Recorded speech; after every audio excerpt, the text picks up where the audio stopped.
You don't have to look very hard to see evidence of violence in our community. And we always seem to find ourselves asking the same question: how do we stop this from happening again? But what if prevention starts long before the crisis? That's the philosophy behind Peacemaker Academy, a Fort Wayne-based youth development initiative focused on conflict resolution, emotional intelligence, leadership restorative practices, and violence prevention based on the principles of Dr. Martin Luther King. This program is one of the brightest stories happening in Fort Wayne, and I'm pleased to introduce you to co-founder and executive director Angelo Manti, Marie Manti, co-founder and director of school-based programs, and Khalid Abulghazem, Peacemaker Academy graduate from 2024 and recent 2026 graduate at Northrop High School. Khalid, congratulations, buddy. Thank you so much. All right, thank you all for being here. Thank you. You know, I've been to a couple of your, events, and I'm really taken by the positivity and energy of this program, and we're going to get into all the details. But Angelo, this was inspired by tragedy in some respects, right? Yes, absolutely. Tell us how this began. So Marie and I were living our lives down in Atlanta. We're from Fort Wayne, but we'd been down there for 8 years. And in 2016, that all changed. My first cousin here in Fort Wayne was murdered. And we were very close growing up. And it was one of those situations where we felt called to come back home. We didn't know what we'd be doing. We didn't know what we would be getting into, but we just knew that we had to come home, back to the city that raised us, and to do something to help address this issue of violence. In 2016, the year he was murdered, was also the record-breaking year for homicides. Homicides in Fort Wayne. Yeah, so we were already paying attention to it. So in 2017, we were back and spent a couple years just learning, trying to understand the issue, some of the root issues, trying to get to know organizations and people that were addressing it from different angles, getting to know families, survivors who've been affected, and started working with them and started a support group. But then this vision for Peacemaker Academy came about because we were doing this work with survivors. I was doing a lot of funerals for young people. And I said, what can we do that would lead to less families that need support in the first place? How do we move the needle with this area of community violence? And that's where this vision of Peacemaker Academy was born. And how did you arrive, though, at addressing it? I mean, it's such a big problem. So many ways to attack it, or to try to do good.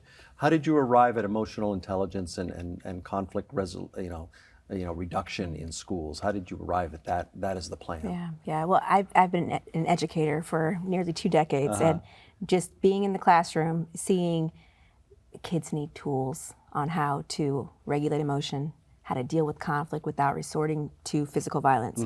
And so just with that awareness that it's going to take education in order to combat this. And honestly, I think once kids learn this, they want to do better. So it's just a matter of just giving them that toolbox, the resources to say, you can do things differently. I believe that you can, and here's how. And so I think that's what we've discovered is really how ready these students were to handle things a different way.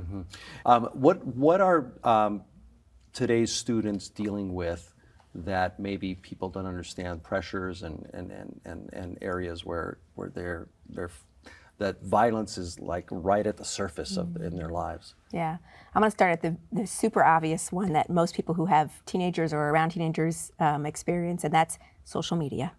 Right. A lot of violence starts with words exchanged through, whether it's text messages or direct messages through social media apps. That is really a lot of where that stoking of violence begins. Khalid, do you agree with that? I do, yeah. I also feel like peer pressure is part of the issue. Kids these days, like them and their friends, they're kind of expected to engage in violence. It's something that's normalized. It's something that's, if they see it happening every day, they're not gonna bat an eye to it. What attracted you to the program? And we're gonna go back to the program. Okay, so this was my sophomore year. It was the end of the year. I had gotten into a fight with somebody, and then I ended up being in school suspension. And then when I was in ISS, I met one of our future peace advocates. He was at the time the ISS teacher, Mr. Byron Scott. Him and I struck up a conversation, and he realized that I really should not have been in there. It was just one bad mistake from peer pressure and from kids telling me what to do. And then that's how I got involved with the Peacemakers, because he introduced it to me the very next day. It was a resource for you. All right, now let's backtrack. Talk about the Peacemakers Academy. What is it? What is the program? Yeah. So it's a 3-week student leadership development program.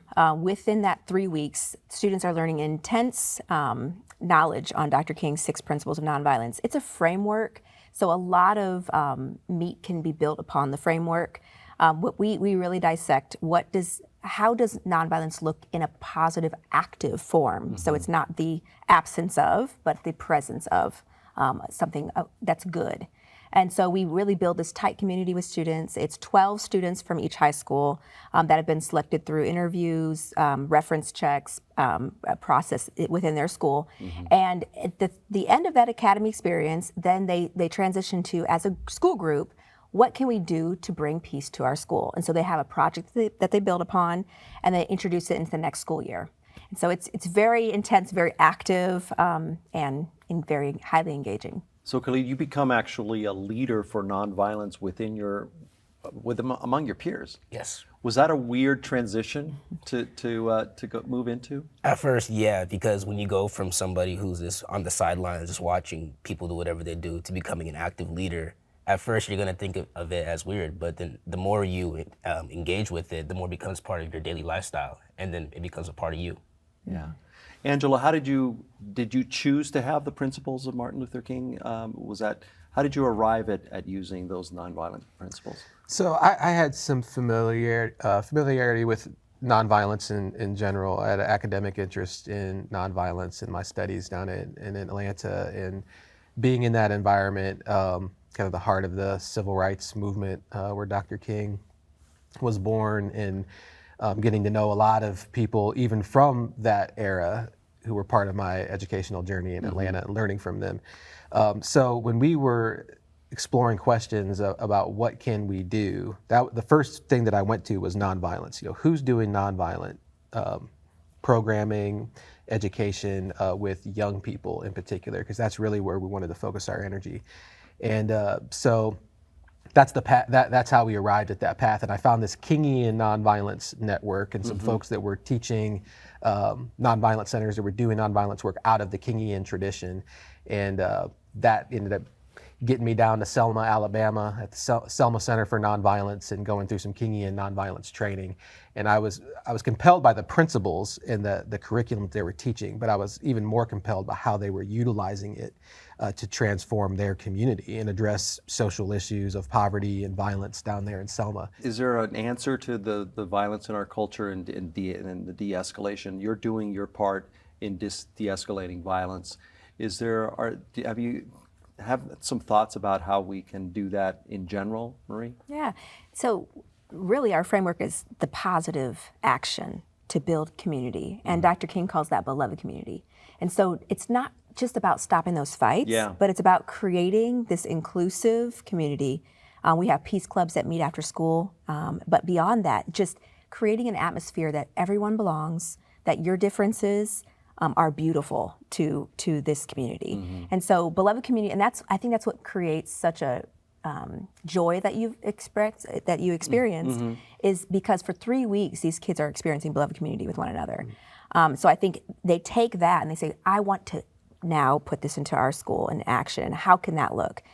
So a lot of what we do is about building that community where we're hearing from each other. Everybody's voice is equal.